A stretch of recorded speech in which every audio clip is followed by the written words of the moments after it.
We was all active. All three of us were very active people. You just don't never know when your health's gonna be compromised.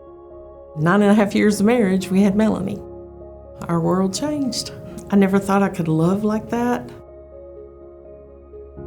My dad is my best friend. I am Daddy's little girl. I've got him wrapped around my finger. She come down with a virus called roseola, and that's when the black cloud got over our heads. Melanie had brain surgery, a resection in the left frontal lobe. The stress, you can't imagine the stress of losing your child. And she had a 50-50 chance of making it in this world, you know? And I think that's kind of probably what led to my heart problem.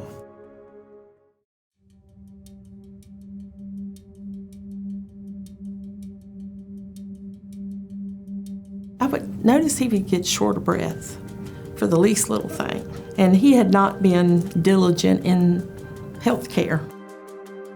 And I begged him and aggravated him and that sort of thing. And he said, I'm fine, you know. I had my legs propped up on the ottoman there in our living room. And my wife went, what is wrong with your legs and your feet? And you couldn't see his knees from the fluid.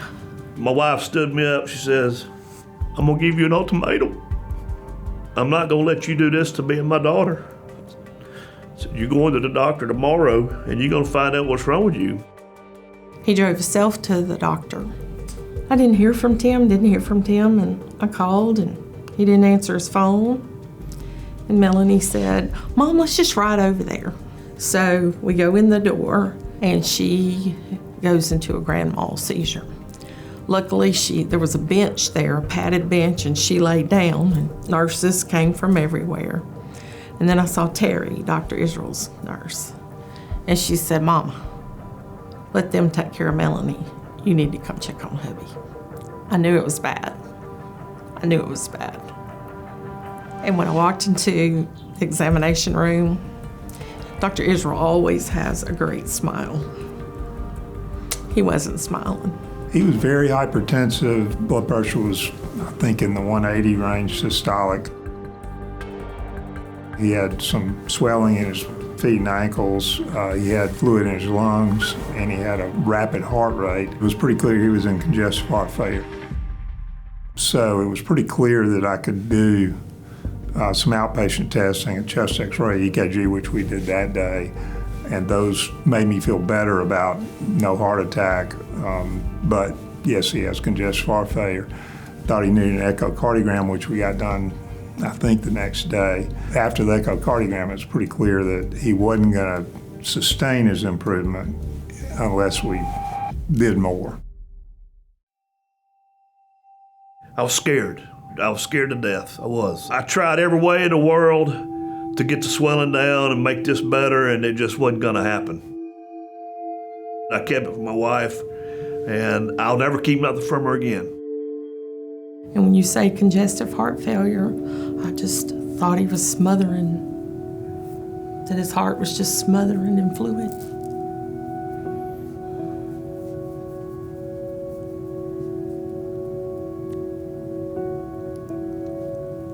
I had to be strong. I had them both. I had to be strong. And Tim's strong and hard-headed. While I was afraid, I still had a sense of peace.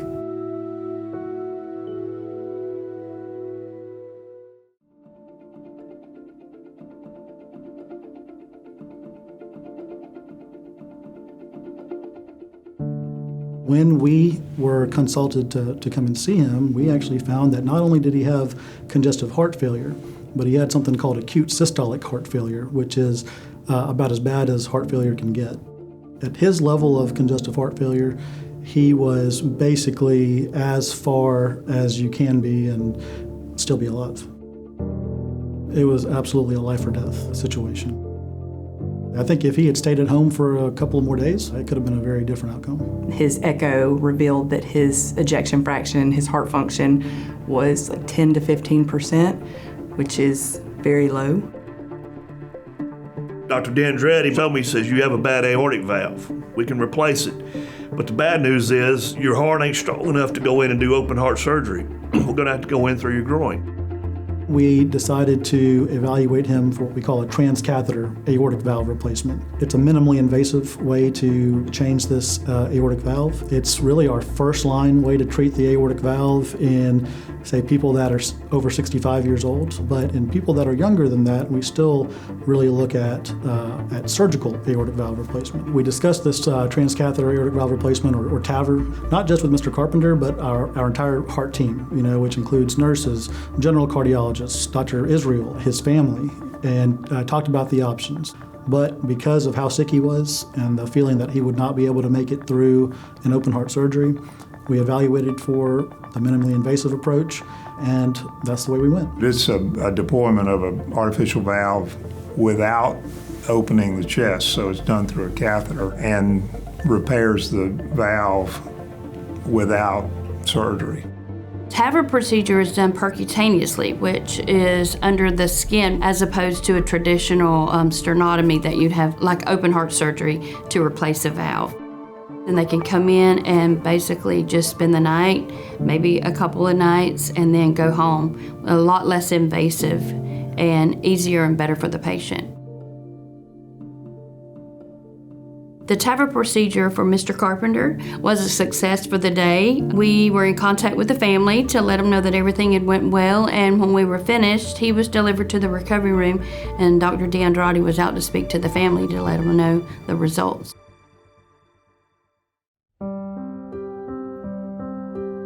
I went to check on him after the procedure in recovery. He woke up and told me, "Doc, I can already breathe better." I mean, it was that kind of a recovery. I felt like $1,000,000. I ain't felt that good in years. They let me see him. It was good news. Tears of joy. Tears of joy. The very next day, he was up walking around, walking to the next unit without shortness of breath. With open heart surgery, you think about your recovery time and just the invasiveness of having that surgery compared to the TAVR, which is less invasive. The recovery is not near as long. The in and out of the hospital, you're not there as long. I mean, it's definitely beneficial for the patient. I think it was probably about 3 weeks later, he was a new person. For the first year or so, we saw him pretty regularly. I saw him 1 week after the surgery, then I saw him 1 month after the surgery, then 3 months after the surgery, then every 6 months for a couple of years, really. And actually, just this last time that I saw him, we set him up to come back on a yearly basis. I went from an ejection fraction of 15 and congestive heart failure to being normal. About 6 months later, Tim said, "Yeah, I felt it. When they had the valve in place, I felt it work." So how'd you feel it work? You were asleep. He said, "No, Charlene, I was awake for surgery. I asked the anesthesiologist, could I stay awake? And they said, yeah, as long as I didn't go to sleep." He said, "So I was awake when they placed it." So if there's one thing you can say about Timothy Carpenter, he is one tough cookie.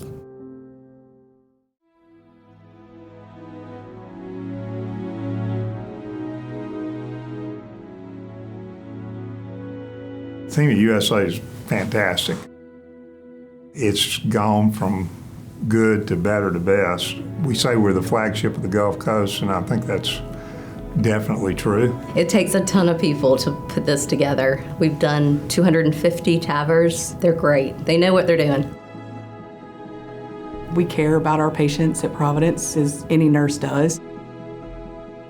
It feels good. It feels good to be a part of a patient's success story. A patient like him, 57 years old, that's young, so he has a lot more life to live, and I'm glad that we could play a part in that. Of all the nearly 40 years I've worked in surgery, it's a great feeling to see someone come in that's so sick and you've done something to fix it, and that person gets well and gets to go home. We try to treat every patient like they're a family member. What would we do if this was our father or our mother or brother or sister? Mr. Carpenter, he was someone that you really could relate to. You really wanted him to do well because you knew that he was not just, trying to be healthy for himself. I mean, he made it very, very clear to us that he had to be really healthy for his family. I have a different attitude. My thought process changed. That woke me up. I'm retired. I've retired since, and I'm able to care for my daughter around the clock. He actually retired early to be with me, because otherwise I would have to have someone staying with me.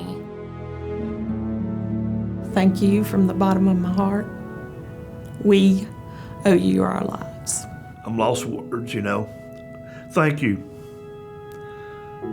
Thank you. I'm in debt to you. You saved my life. Thank you. You're a part of my family now.